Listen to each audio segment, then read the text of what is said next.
Good morning. How's everybody doing? Yeah.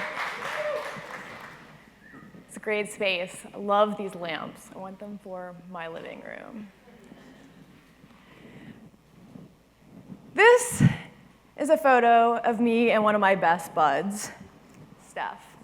We're actually about to go on stage to do karaoke here. I'm a little bit more of a Bon Jovi fan. Steph loves Shania Twain. I think we were attempting Missy Elliott that night. We have a lot of things in common. We both are creative professionals. We love eating pho. And we both love our cats. This is Steph's cat, Sneakers. Really adorable calico, incredibly shy. It is the apple of Steph's eye. This is my cat, Grace. I know what you're thinking. Her eyes are not photoshopped. Indeed, she is cross-eyed. Oh, I've never gotten a sign for that. She's perfectly fine, I assure you. So as Sneakers is with Steph, Grace is also the apple of my eye. We have a lot in common. Steph and I talk about our creative professions together, our cats, karaoke, pho, but Steph loves video games. You see, in Steph's spare time, anytime I'm over her house or hanging out, she is cuddled up underneath a blanket with her Nintendo DS, thinking about playing video games. And I don't really like video games. I just don't understand what the point is.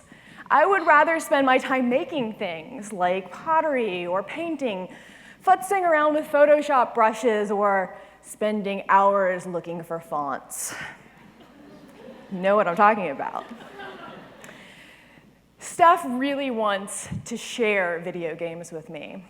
She's been trying for a long time to convince me to start to play video games. She's tried every tactic under the sun. She's always on me about it, always talking about it. And then one day she did the unthinkable.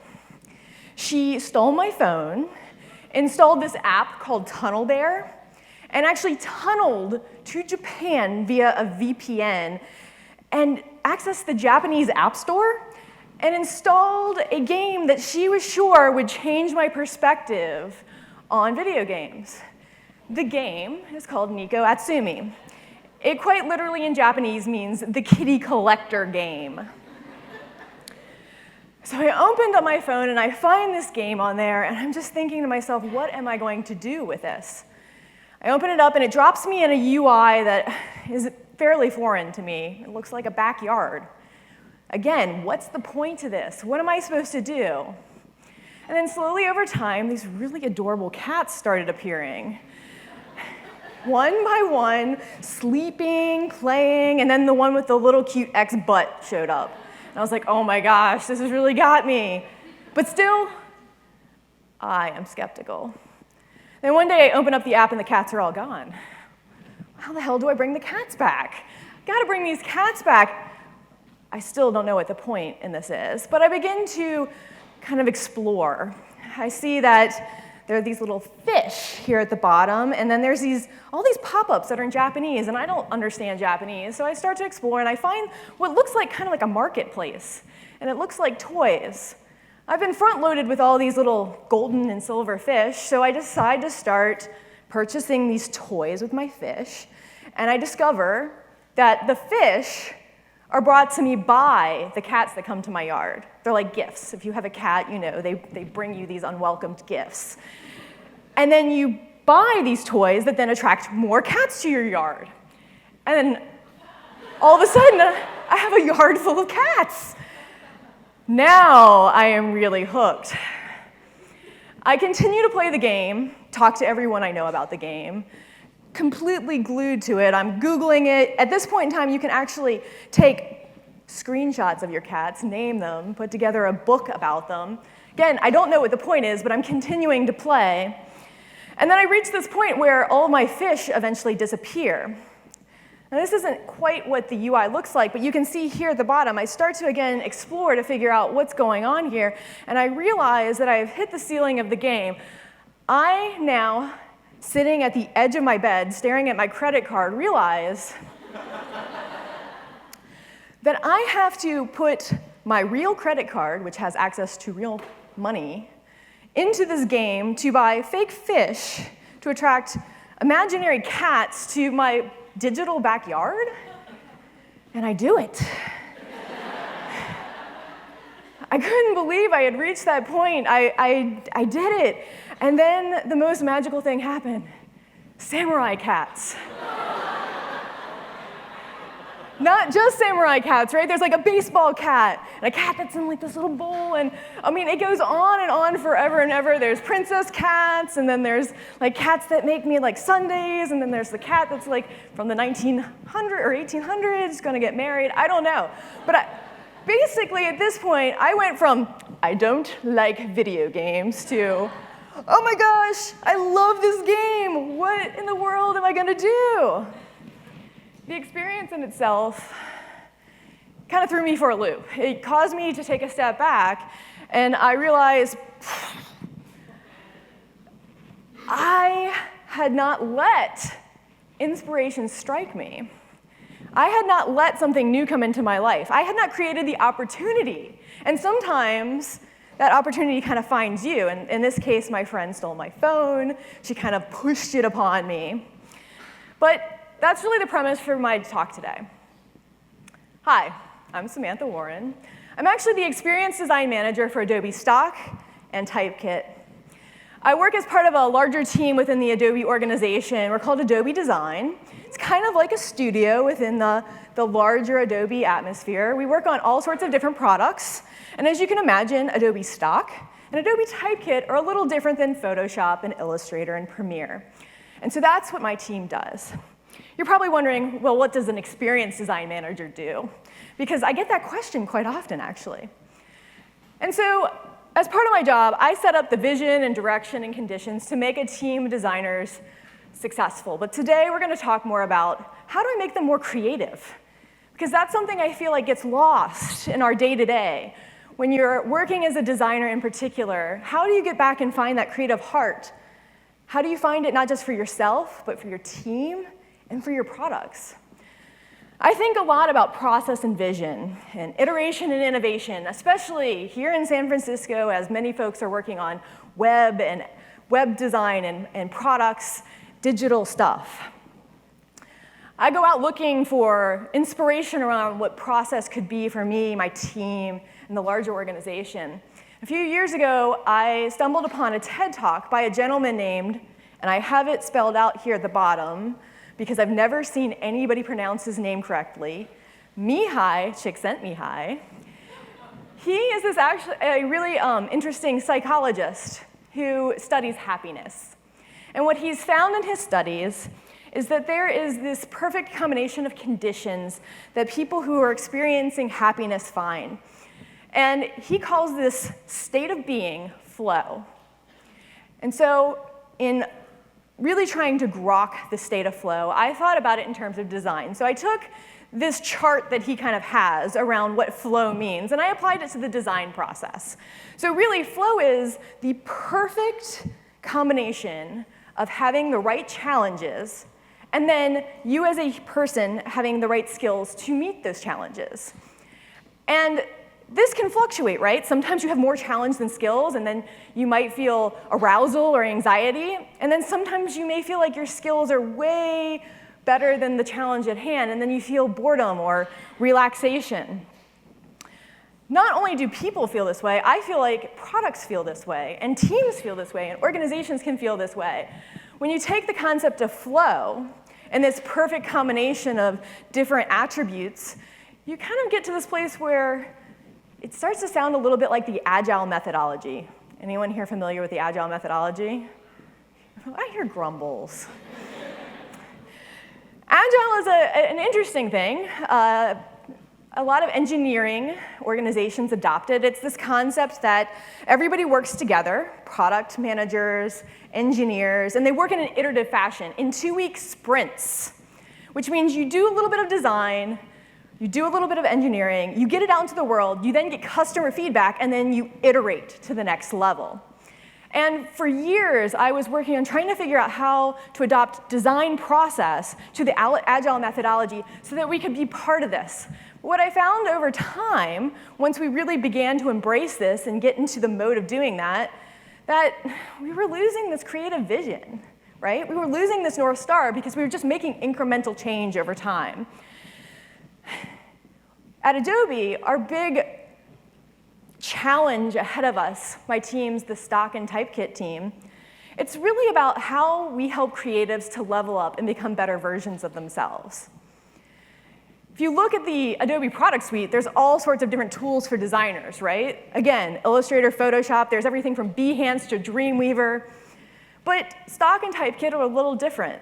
They're more about the building blocks that help designers be better versions of themselves. For example, if you're familiar with a gentleman named Kyle Webster, he developed new digital paintbrushes that feel like actual paintbrushes. They actually blend in the digital space. So Adobe brought him on board to help give creatives the ability to use these brushes to be more creative in their workspace.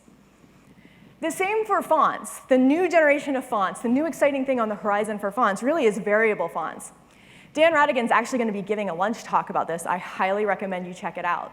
But the idea behind variable fonts is that designers will have more control over all these different attributes. All these different parts of a font you'll be able to actually change, and so you're going to need these tools in order to do that. Our team is the team that needs to figure out how that becomes part of a creative's workflow. And so I've been thinking a lot about how to codify breaking out of the iterative cycle. How do we actually foster creativity so that we can do bigger and better things that you wouldn't be able to get to through iteration? I wanted to basically codify my Nico Atsumi experience. I wanted to be able to take teams and give them the opportunity to be like, aha, this is something I would have never thought of under any other condition. And this brought me to an experience I had with a friend who had been doing work with Nike. She's a fashion designer, and she was telling me that a lot of people at Nike actually stay for a long time. They have very low turnover rate.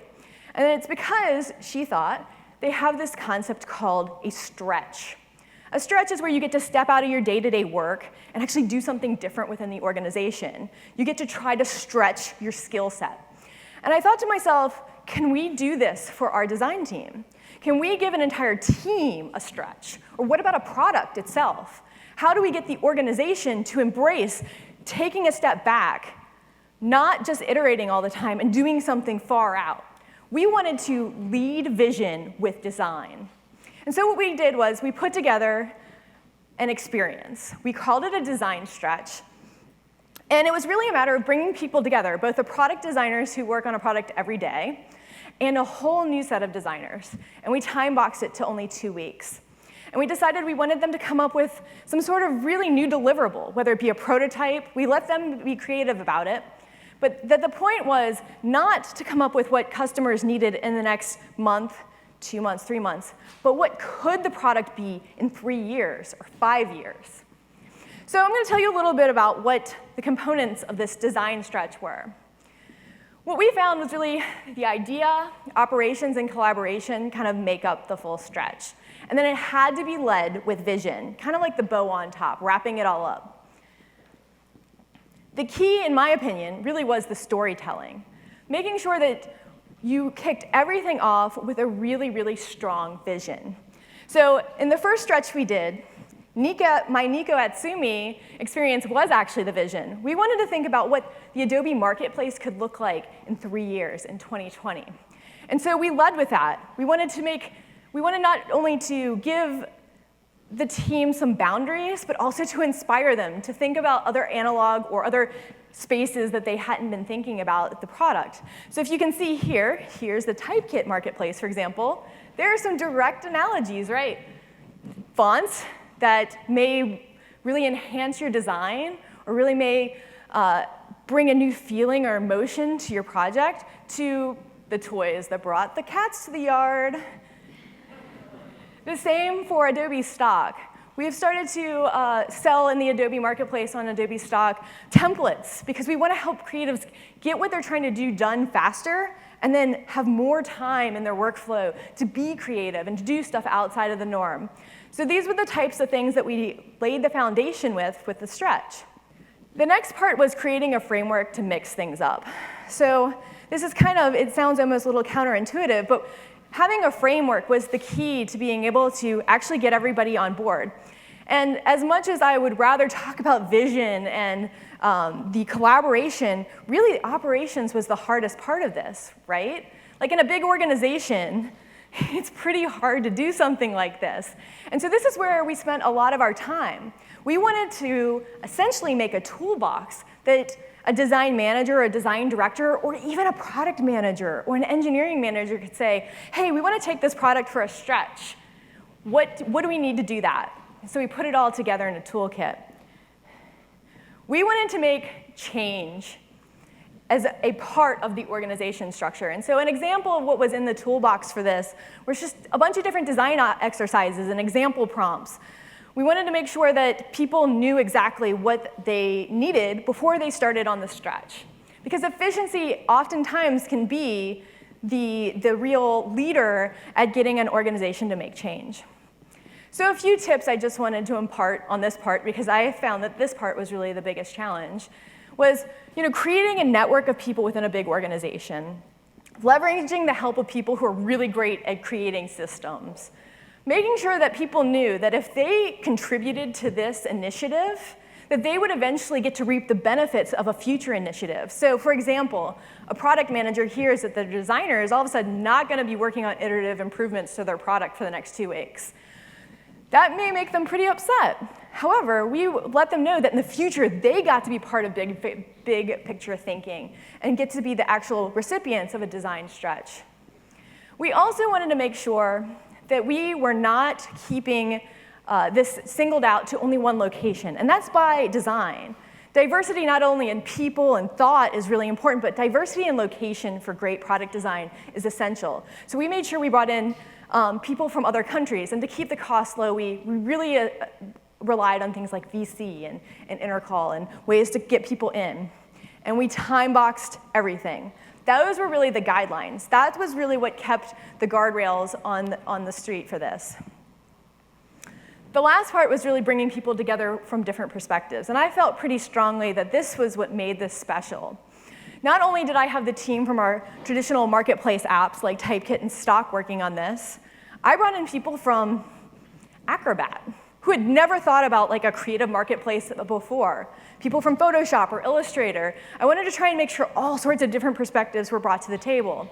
This was a little tricky because to take someone from one completely different place and bring them and pop them down another, it took a lot of logistics. But you can see here, this is actually the second design stretch we did, or third design stretch we did with the Adobe Typekit team. We have Dan, who's going to be speaking at lunch, who's a typographer. We also brought in support representatives. We brought in people from web apps and even a designer from Photoshop, people who weren't thinking about type every day, and asked them to think about type. And the last part really was about the vision. The vision was a key piece of this, making sure that not only there was a vision that was set from the beginning, but somebody who would lead the vision. Each stretch had a design leader. The first one I kicked off, but we brought in interesting perspectives from throughout the company in order to lead moving forward. Some of the examples of ideas we had here, these are the prompts that we used. One was, how do we help Adobe creatives level up by 2020? That's the example prompt that I talked about, where we used Diko Atsumi as the real linchpin for that. The second was, what is the future of creating documents? Third, how will designers use typography in the next generation of apps? So again, the idea behind the stretch really was about getting out of the day-to-day and thinking about the future. Again, we want at Adobe not just to be we don't want just to be the organization that uses this methodology. We want to open it up. We want to share this with the world, and we want to see other organizations do it too. So I've been doing a lot of thinking and writing. We're putting together the toolbox for people to be able to share and do this stuff together. I've written a Medium article. You can go online and take a look. It's on my Twitter account. But we want to see other organizations do this too. We have a really big vision at Adobe to change the way large corporations and design teams and product design teams think about their products. And we want to see what other people do. We want to know what your vision is. We want to take a design stretch. Thanks.